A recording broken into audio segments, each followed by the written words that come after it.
Wendy and Ron planned their first pregnancy. After a quick labor, Wendy delivered a healthy baby girl at a Jersey City hospital. Before we left, I had to fill out a sheet, a questionnaire on postpartum depression, and it had maybe like 10 questions, and I couldn't leave without filling it out.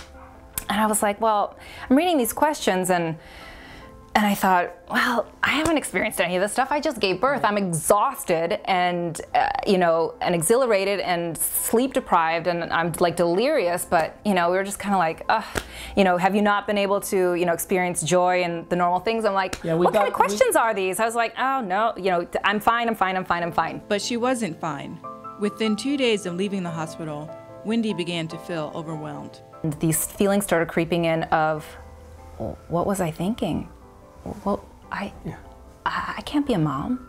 I can't do this. Wendy and Ron initially chalked her feelings up to baby blues. Fortunately, Wendy had a lot of help, with Ron taking time off from work and her mother and mother-in-law coming to stay.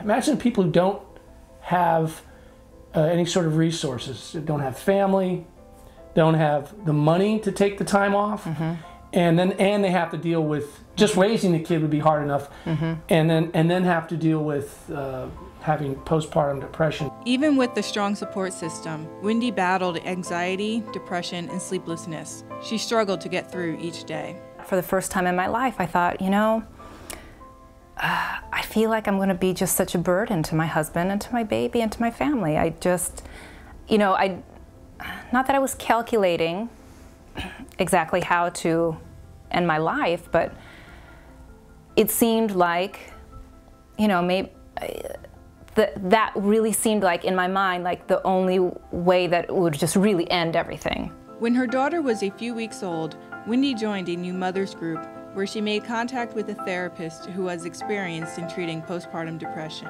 And that very next day, I remember it was bad. It was really bad. I was sitting in the back room and I just was weeping and weeping, and I'm like, I can't get out of this. I can't get out of this head. I can't see clearly. I can't, it just seems like this is never going to end, and I cannot find any happiness I can't ever foresee finding any happiness in anything I found happiness in before. The mothers group and one-on-one therapy provided a safe place for Wendy to talk about what she was going through. By the time her daughter was a few months old, she was improving, but she occasionally suffered relapses. She did not fully recover until her daughter was about a year old. Looking back on it, I look back on it more kind of going, it would have been nice to have had a little smoother ride, but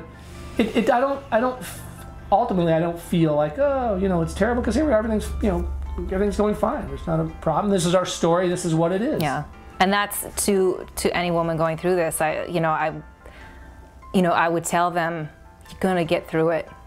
You're gonna get through it. You will. You will. You do. You got to reach out and share what is on your mind.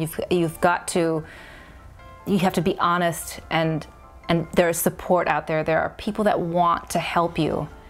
Just let it out, and it will feel so good, and you'll get on the other side. I'm on the other side. You'll get there. I promise you, you will get there.